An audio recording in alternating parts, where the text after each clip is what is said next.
Olá, eu quero ler com vocês o livro de Jó, o capítulo 32, os versos 8 e 9. Na verdade, há um espírito no homem, e o sopro do Todo-Poderoso o faz sábio.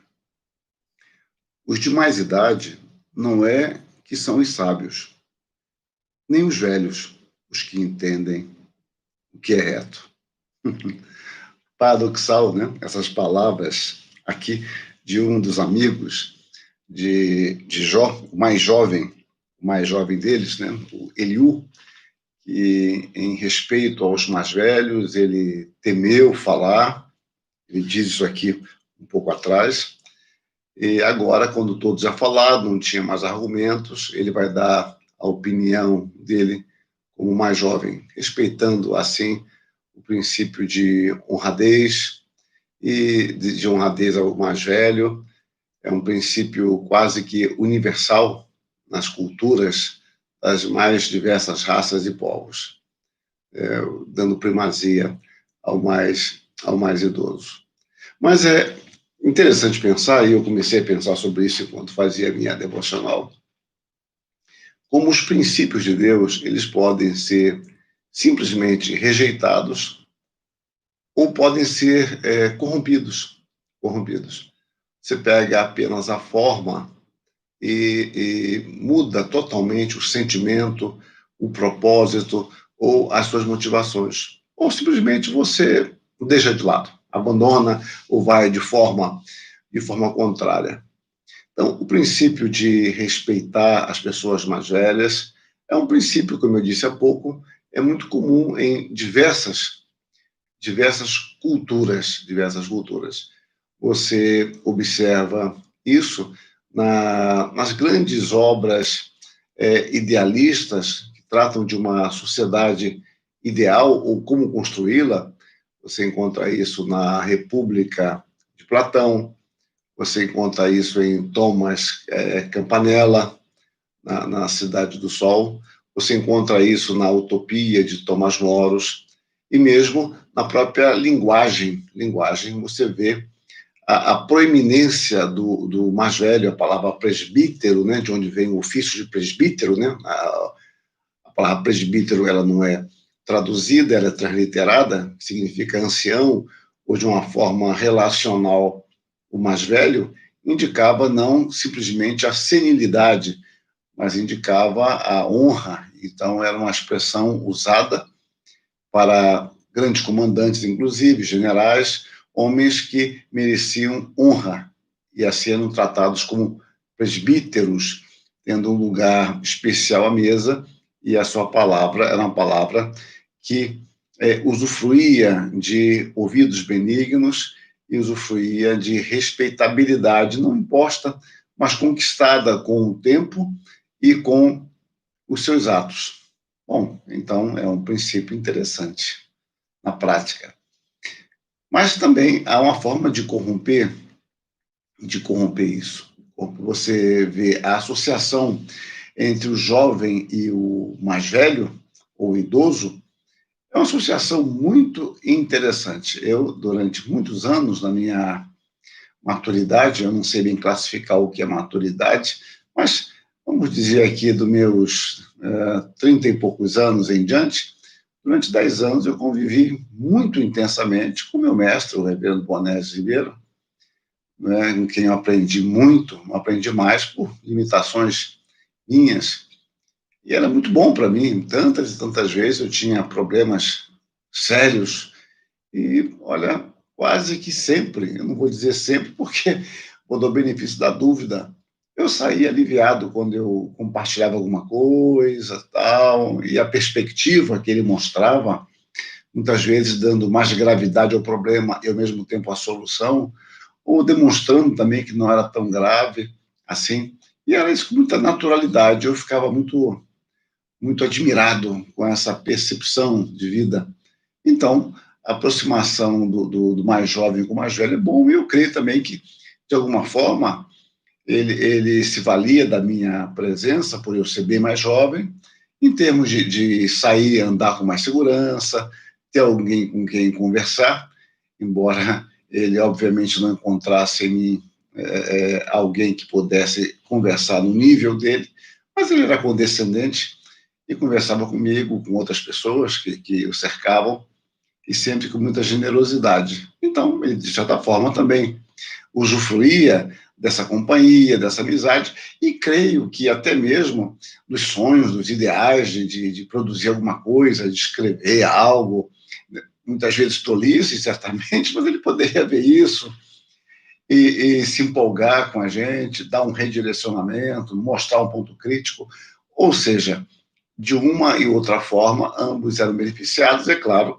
que no meu caso específico, não tem nem comparação, como eu era supremamente abençoado. Então, essa troca, ela é muito importante, ela é muito importante. Agora, como eu falei, nós podemos corromper princípios bíblicos, então a corrupção disso você vê no mundo grego, onde os mestres e seus discípulos, os mestres seduziam seus discípulos, e ali havia, de fato, uma relação libidinosa, pecaminosa, e isso só você consultar a história, em geral, os livros de história da educação não tratam muito disso.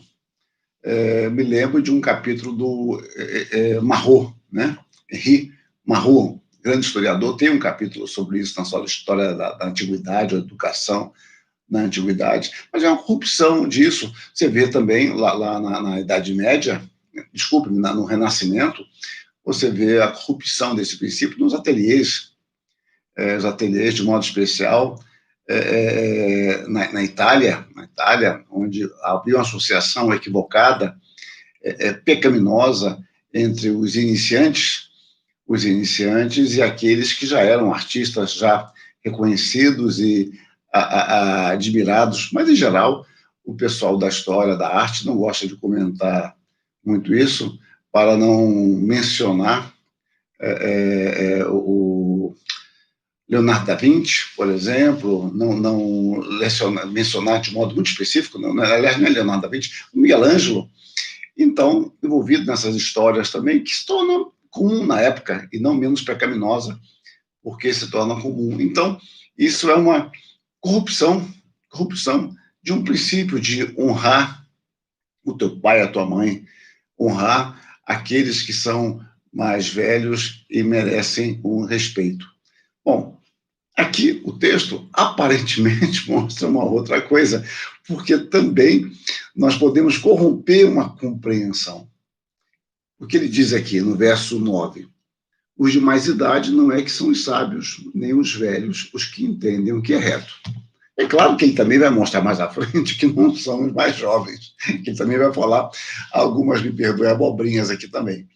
Mas o fato é que a corrupção está em pensar que a idade está associada à sabedoria, e não necessariamente. E que a juventude está associada à imperícia, à incapacidade ou à infantilidade. Não necessariamente. Reparem, a palavra necessariamente. Não é isso que acontece necessariamente em ambos os casos.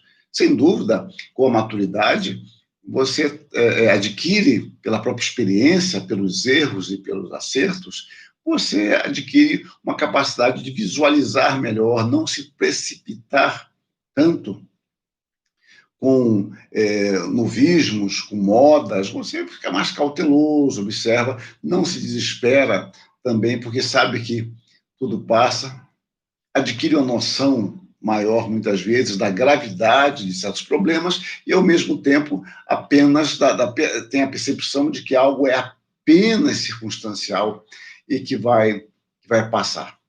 E na juventude nós não temos, muitas vezes, isso, que é até certo ponto natural, mas temos uma disposição para resolver problemas e, às vezes, resolvemos porque somos jovens e, muitas vezes, enfiamos os pés pelas mãos, como se costuma dizer.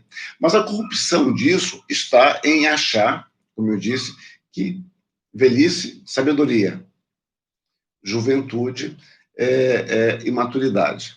Pessoalmente, eu falo isso com uma certa frequência aos meus alunos, comentava isso ontem com um colega meu de turma, que eu digo, olha, quando vocês se formarem, no presbitério de vocês, procurem pastores mais velhos. E eu falo isso há muitos anos, desde que eu era jovem eu já falava isso, porque eu mesmo me vali muito disso.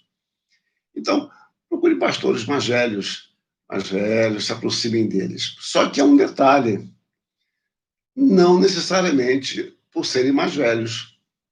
Esse é o meu ponto. Porque, em tese, esses homens, com a sua vivência espiritual, intelectual, moral, podem e geralmente são de grande ajuda. Eu devo tanto a mestres meus mais velhos que me acompanharam durante fases da minha vida, como o reverendo Alceu Davi Cunha, de modo especial, e depois, como já falei, o reverendo Bonelis, são dois que eu pontuo, mas tantos outros em menor escala, e alguns mais jovens do que eu, que foram mestres meus em tantas áreas da vida, ou em determinados momentos, em áreas diferentes da vida. Mas eu digo para os meus alunos, olha, se aproximar de alguém mais velho, que tenha sabedoria, parente, vivência, etc. Mas uma pessoa amarga é muito difícil, porque alguém pode simplesmente destruir seu ministério pela visão extremamente negativa e amarga da vida. Ele vai fazendo você experimentar o que você não experimentou, não viveu. É terrível você vivenciar amargura sem ter motivo para amargura. Você vivenciar a dor, uma dor que você não sente. Fica parecendo aqueles meninos existencialistas que ficam sofrendo de dores que nunca tiveram, da vida, do desespero, da angústia kierkegaardiana, e podem falar disso teoricamente, mas sem nunca ter sentido, como Jean Paul Sartre mesmo, né? No final da vida confessa que nunca sentiu nada daquilo que ele falava, de dor, da escolha, a dor da escolha, a dificuldade, o homem se torna homem no momento da sua escolha. Basta ler lá o existencialismo, o humanismo, ou ler Heidegger, também, que se vende lá para o comunismo, não para o comunismo, desculpem, para o nazismo. Então, você começa a sentir coisas que você, na realidade, não experimentou, falar porque está na moda. Então, isso pode acabar com a sua vida, ser algo profundamente destruidor. Destruidor. Está chorando por uma tristeza que você não tem. Então, pessoas amargas, elas são difíceis de conviver. E eu não estou dizendo que pessoas amargas não precisam ser consoladas e exortadas. Eu não estou dizendo que nós, como pecadores que somos, como sensíveis que somos, muitas e muitas vezes sofremos, sentimos dores terríveis, podemos estar amargurados e, digamos, isso há um espaço na vida para esse tipo de coisa. Mas isso não significa que você seja uma pessoa amarga. Não significa que você seja uma pessoa que carregue as dores do mundo, sofrendo, arrastando correntes pela vida fora. Então é preciso discernimento do jovem e do mais velho. Então o texto nos diz: ora, os de mais idade não é que são sábios, nem os velhos, os que entendem o que é reto. Então, em princípio, a sabedoria não está associada à idade. Em princípio, deveria estar pelo tempo de vida e de aprendizado. Mas como não há uma associação obrigatória entre uma coisa e outra, porque a questão está em como eu lido com as dores e com as angústias, que lições eu tiro daí, obviamente sob a graça de Deus que ilumina a nossa mente, clareia o nosso coração, então não há associação necessária. O princípio é correto, é bíblico, honra teu pai e tua mãe. Mais do que o princípio, é uma lei. Um princípio de sabedoria é de que a quem honra, honra, nos diz o apóstolo Paulo. Mas entendamos isso. A sabedoria não está na idade. A sabedoria pertence a Deus. E no verso anterior, no verso 9, no verso 8, ele diz: Na verdade, há um espírito no homem e o sopro do Todo-Poderoso o faz sábio. A fonte da sabedoria está em Deus. O padrão de sabedoria nós temos na palavra de Deus. Isso independe de idade. Por isso, digo aos jovens, lembra-te do Criador nos dias da tua mocidade. Tornemos a palavra e Deus nos tornará sábio. O salmista diz que ele é mais sábio do que os seus mestres, porque ele guarda a palavra de Deus. É a palavra que pode nos tornar sábio para a salvação. Paulo diz, não despreze a tua mocidade.